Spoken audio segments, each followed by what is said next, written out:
me ha llevado a durante mi niñez, mi adolescencia, mi juventud, estar cerca precisamente de lo que los ejidos y lo que el campo significa, no solamente para ustedes como ejidatarias, ejidatarios y productores, sino lo que significa además para el resto de la población. Yo les he insistido mucho en que me parece que uno, y perdón que de pronto hay a quienes no les gusta que uno hable de neoliberalismo, que uno de los daños más grandes que nos hizo el neoliberalismo fue justamente el querernos convencer de que el campo no era negocio, porque fueron buscando cómo dejaba de ser negocio para los pequeños productores y entregárselo todo a los grandes productores. Y en ese acaparamiento ir cada vez empobreciendo más y más a los pequeños productores. Y por eso también hubo generaciones a las que nos fueron convenciendo de que si queríamos tener éxito en la vida teníamos que dejar el campo, teníamos que irnos a las ciudades, teníamos que estudiar algo que no tuviera nada que ver con el campo y realizarnos en otro lado. Nosotros creemos que la labor que ustedes hacen es fundamental y que el apoyo que se ha venido generando y el respeto y compromiso con el campo desde el Gobierno de México que preside nuestro presidente Andrés Manuel busca no solamente reivindicar y recordarles lo importantes que son para el funcionamiento de la vida misma y de nuestra nación, sino también que a través de eso busquemos que impulsemos a las nuevas generaciones a regresar sus ojos al campo, a comprender que si ellos han tenido la oportunidad, la posibilidad de estudiar, de formarse, sea para que esos aprendizajes los regresen y mejoren la forma en la que se pueda hacer producir el campo en beneficio de ustedes mismos, pero también en beneficio del resto de la sociedad. Por eso me da mucho gusto estar con ustedes, porque la verdad es sentirme como en familia, y la verdad es que también tengo que decir lo que me da mucho gusto ver que cada vez hay más mujeres. Hace unos días, en un encuentro,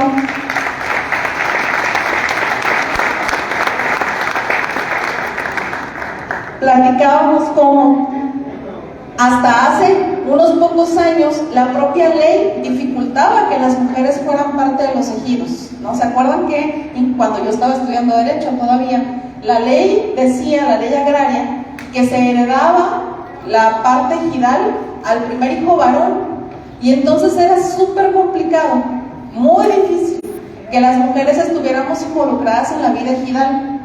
Poco a poco eso ha venido cambiando, y yo creo que incluso ha sido uno de los espacios en los que se ha tardado un poco más.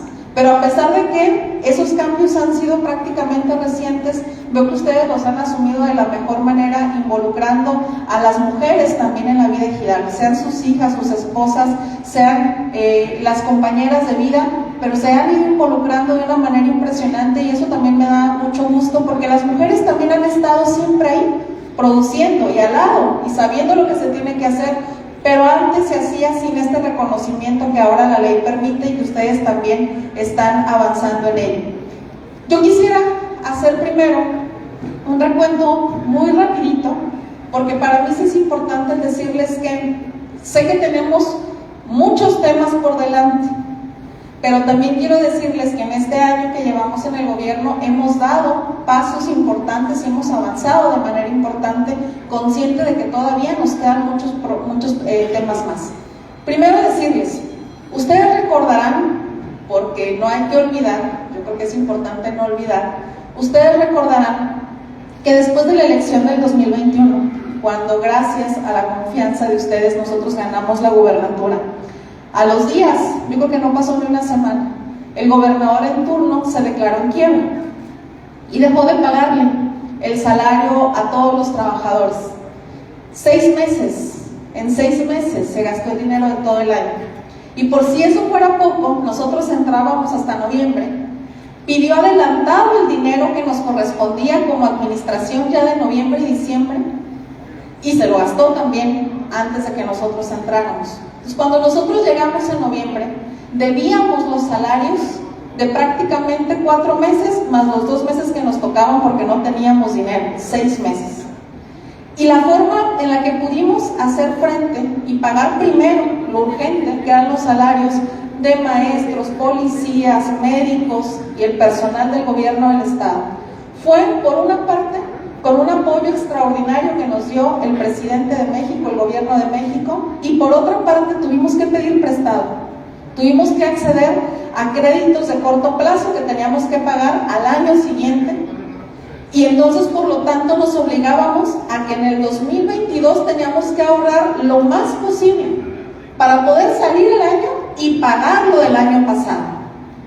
A pesar de eso, a pesar de que fue un año muy complicado, yo puedo decirles que me siento tranquila de saber que pudimos entregar más de 100 patrullas a las policías, no solo estatales, sino también a las municipales, porque quienes tienen la principal responsabilidad, de acuerdo a la norma, de atender el tema de seguridad son las policías municipales.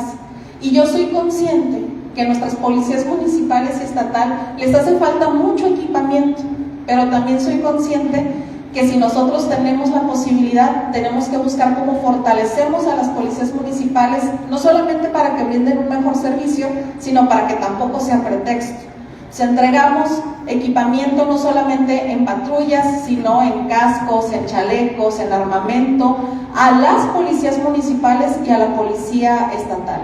A las policías estatal ya le hemos incrementado el sueldo en más del 16% en razón de cuando entramos nosotros al gobierno, y hemos estado en un proceso de mejoramiento, de capacitación, de llamar a nuevas personas a que se involucren.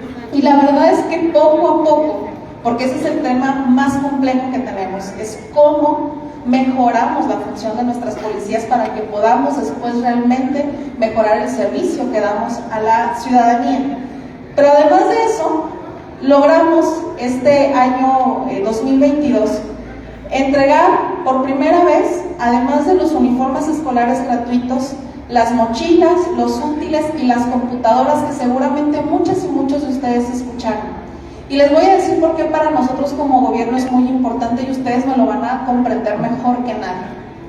En las comunidades rurales, muchas veces hay niños que abandonan la escuela por falta de recursos, porque en la familia se asume que ya es mejor llevárselos a trabajar al campo o a cualquier otra actividad que le deje dinero a la familia, porque además mandarlos a la escuela implica un gasto, entre comillas, entre el uniforme, las mochilas, los útiles, los trabajos, las tareas.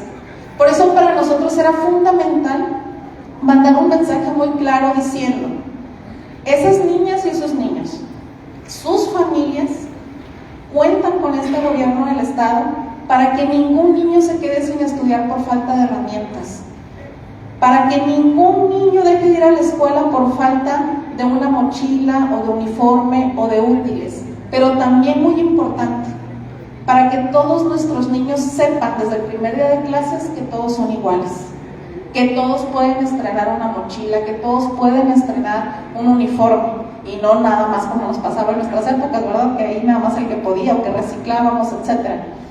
O lo mismo las computadoras. ¿Por qué computadoras para todos los de secundaria? No solamente porque es una herramienta tecnológica fundamental que ya todas y todos sabemos y que se convirtió en fundamental también en la pandemia, sino porque para nosotros es importante decir, pues no solamente el que pueda, que tenga acceso a la tecnología, es darles las mismas oportunidades a todos nuestros jóvenes adolescentes que están estudiando secundarias. ¿Y por qué hacemos eso? Básicamente porque creemos que tenemos que invertir en educación, porque la educación es una herramienta fundamental para dejar claro a nuestra niñez que sí pueden salir adelante por el camino del bien, que sí hay de otra, que les estamos dando las herramientas para que no sea pretexto el que no hay cómo ir a la escuela y entonces busquen el dinero fácil.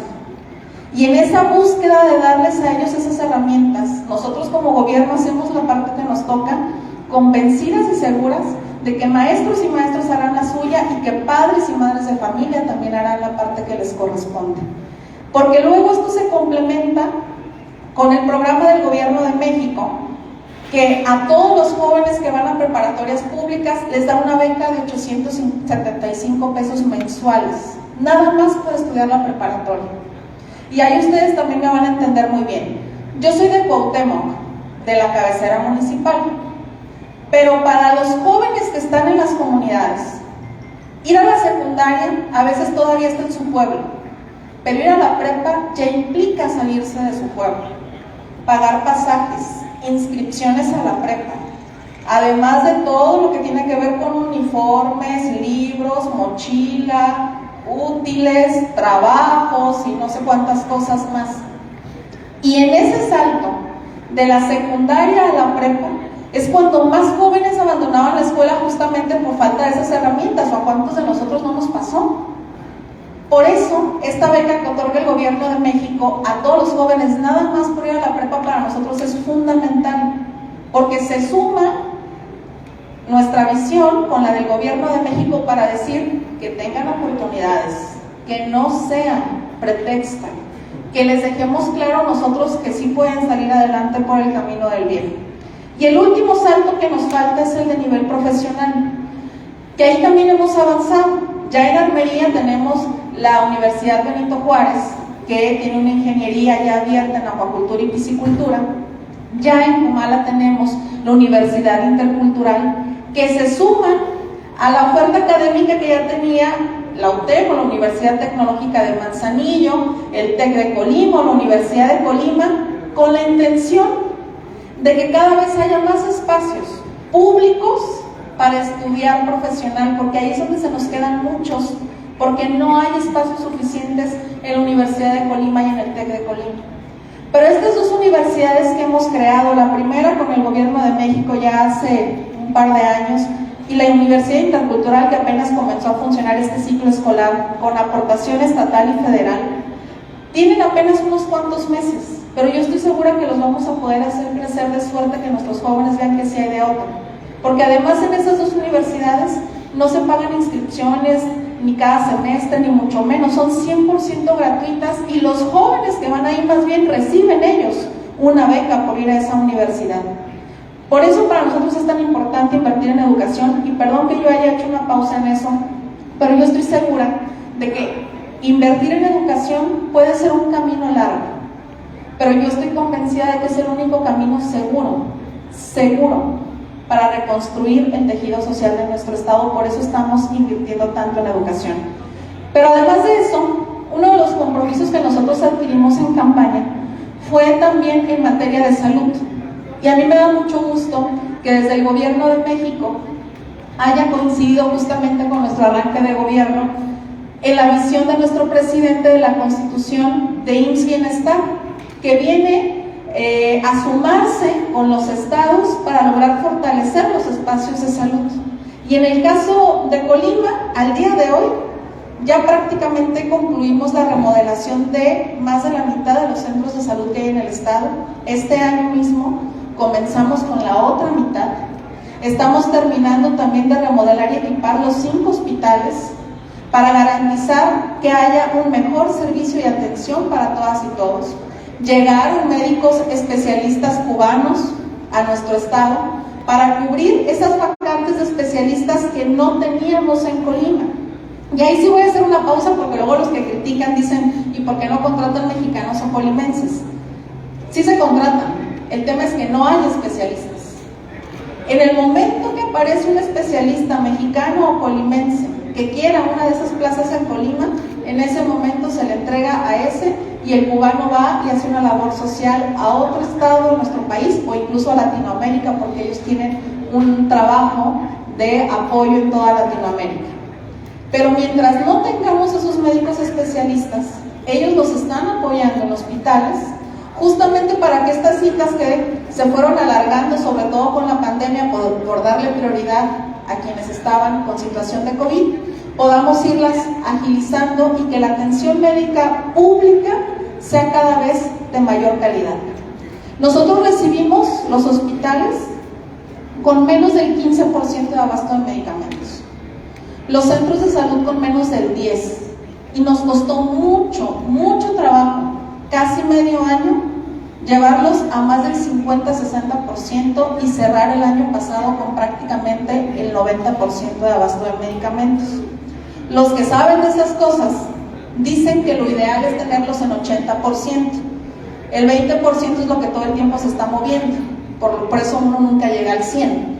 pero hemos logrado tenerlos incluso por encima del 90% de abasto de medicamentos y vamos a estar ahí pegados hasta que este sistema funcione al 100%, para que la salud no sea una preocupación, porque cuando estamos sanos, todo el mundo muy feliz, pero el día que nos enfermamos o un ser querido se enferma, la preocupación nos embarga de saber si le vamos a poder hacer frente o no a este tema de salud, y por eso hemos invertido mucho ahí, porque estamos convencidos de que en la medida que la gente no tenga por qué preocuparse por educación, por salud, en esa medida vamos a poder avanzar en otros terrenos, en otras áreas del gobierno mismo. Y les platico esto porque para mí es un poquito rendirles cuentas, porque esta reunión tiene un objetivo muy especial. Generalmente reuniones como estas pues luego se hacen nomás en campaña, ¿verdad? Y ustedes en campaña tienen muchas reuniones como estas con todos los candidatos, y después de las campañas pues ya nadie se vuelve a parar con ustedes así, a platicar, a revisar cómo vamos.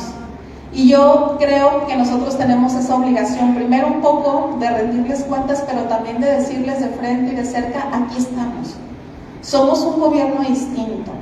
Estamos convencidas y convencidos que tenemos que dejar la oficina y el escritorio para estar cada vez más cerca de ustedes, y así me han tocado visitar a varios de ustedes en sus ejidos, no propiamente en reuniones de ejido, pero sí en acciones que me han invitado a que llevemos a cabo.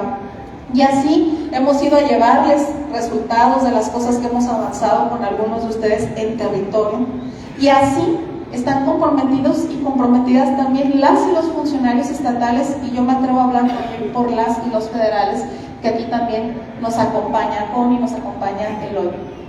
¿Por qué para mí es importante decírselos? Porque quiero reiterarles que pueden tener toda la confianza de acercarse a nosotros, de saber que de pronto en las instancias federales, que yo sé que es donde más asuntos tienen relacionados directamente con el ejido, pues con ellos tenemos una extraordinaria coordinación y relación, pero que también ellas y ellos están dispuestos a estar atentos a las necesidades y requerimientos que ustedes tengan. Y que este ejercicio de que podamos platicar, pues ojalá que lo podamos mantener durante todo el sexenio, insisto, para que no sea solo algo de campaña, de esos que vienen nomás porque buscan el voto, cuando en realidad no les interesa el fondo de lo que está sucediendo atrás de sus directivas con todas las y los ejidatarios que ustedes representan. Y en ese sentido, quisiera también mencionar, porque es muy importante, lo que se ha avanzado en términos, por ejemplo, de Sembrando Vida. Sembrando Vida yo creo que es uno de los programas más nobles del gobierno de México. Si bien es cierto que todo el mundo le reconocemos al presidente la pensión de los adultos mayores, en donde yo insisto que hay que presumir que él dijo que iba a irse al doble. Cuando él empezó la pensión era de 1,160 y ahora ya ven 4,880. Y digo, no solamente se ha ido más allá del doble, lo que más satisfacción nos genera es que es un presidente que cumple su palabra. ¿Hace cuánto que no nos sentíamos orgullosos de un presidente de México? Porque realmente está cumpliendo su palabra. O la pensión para personas con discapacidad, que la creó él, y que en el estado ya es universal, porque nosotros le pusimos la mitad de lo que hacía falta para que todas las personas con discapacidad también la reciban. O las becas que les platicaba que hay para los chicos de prepa, o Jóvenes Construyendo el Futuro, que es para los jóvenes que no han encontrado una primera oportunidad de empleo y que pueden comenzar así con Jóvenes Construyendo el Futuro. Pero más allá de eso, Sembrando Vida, porque es importante por lo que les decía hace rato. Muchas y muchos de ustedes han sido testigos por años de cómo los apoyos de los gobiernos federales llegaban casi siempre, para los mismos, y casi siempre para los que más tenían. Y entonces eran, pues tú no puedes porque tienes poquito, nomás el que tiene mucho. Y si es que se enteraban de que se abrían ventanillas y de que habría programas. Por eso la lógica de nuestro presidente es: apoyemos a nuestros pequeños productores, a los que por muchos años no se les tomó en cuenta. Y cuando arrancó el gobierno federal, que yo estaba, cuando ahora está Vini, en la delegación de programas, Colima no estaba considerado. Estuvimos ahí machacándole al presidente para que nos incorporara al año próximo. Y cuando empezamos a visitarlos, no nos creían. Les decíamos, mira, un programa que es así, que te va a dar 5,000 pesos mensuales, que ahorita ya ven 6,000, para que tú conserves y reforestes 5 hectáreas y produzcas hortalizas y hagas y demás. Y dicen, ay, no, ¿quién me va a dar a mí? Y el gobierno, y con toda la desconfianza que tenían en los gobiernos pasados. Y de verdad los andábamos persiguiendo para que nos entregaran sus papeles y poderlos inscribir al programa. Cuando el programa comenzó a llegar, pues ya todo el mundo dijo, ah, sí era cierto, ¿verdad? Y ahora podemos decir que es uno de los programas más consolidados en el gobierno de México y en Colima, que es un programa que ha sido ejemplo a nivel internacional y que está pensado justamente en los pequeños productores, para que puedan hacer producir su tierra, para que tengan ese primer empujoncito y que no se queden nada más en producir su tierra. ¿Cuántos de los que están en Sembrando Vida no están ya incluso organizándose y dándole un valor agregado a sus productos y organizándose para comercializar y organizándose con apoyo y con acompañamiento de todas las y los funcionarios que estamos involucrados en el tema? Por eso Sembrando Vida me parece que es un programa muy importante y que nosotros vamos a seguir insistiendo en que se fortalezca en nuestro estado. El tema de fertilizantes. El año pasado, desde el gobierno del estado, estuvimos organizando algunas compras consolidadas de fertilizantes que nos permitieran abaratar los costos para ustedes, que son los consumidores finales. Este año seguramente haremos una dinámica similar, pero además de eso, este año ya fuimos incorporados otra vez, gracias al gobierno de México, al programa de fertilizantes gratuitos para pequeños propietarios o pequeños productores, que va dirigido a aquellos que producen granos básicos, eso es muy importante, arroz, maíz, frijol, que en Colima prácticamente no hay, o trigo, que tampoco casi no hay acá en Colima, y caña. Ojo, el tema de la caña solo nos lo autorizaron a Colima, así es que no vayan a andar de presuntuosos con los cañeros de otros estados, porque vamos a meter en un problema al presidente.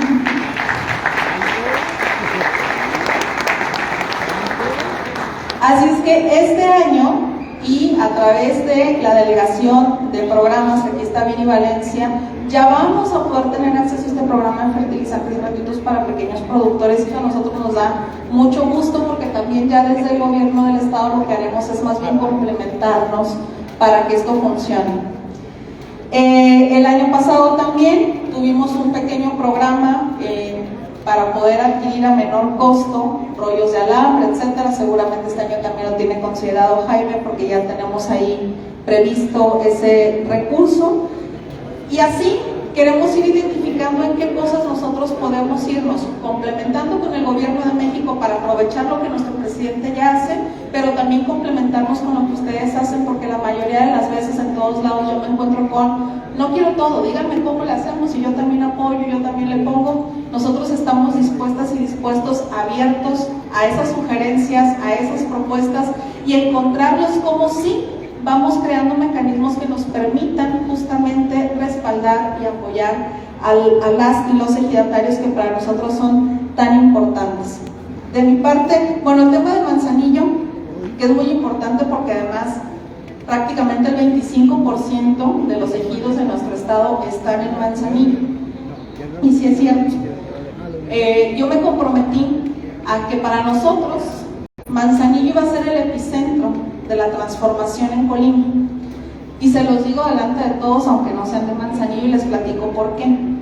Porque luego a veces en la campaña hay quienes me decían, ¿por qué Manzanillo más importante que los demás? No, no es que sea más importante, todos son igual de importantes. Lo que para nosotros significa Manzanillo, y también un poco Tecomán Armería, es que por muchos años, durante muchos sexenios, la costa fue abandonada por los gobernantes, y los gobernadores se concentraban nada más en la capital. Como nomás aquí se movían, nomás aquí les importaba y le invertían. Y entonces para nosotros es un asunto de hacer justicia a la costa. No es que sean más importantes que los demás, es que mi concepción de justicia es que la justicia no es darles a todos lo mismo, sino darle a cada quien lo que necesita o lo que le hace falta para que seamos iguales. O sea, si alguien no puede ir a la escuela por falta de una beca, no le voy a decir, te ofrezco trabajo. Le tenemos que buscar una beca. Si alguien necesita ir a atención médica, no le voy a decir, te consigo una beca para que estudies. A ese alguien le ayudamos en la atención médica. Es lo que a cada quien le haga falta.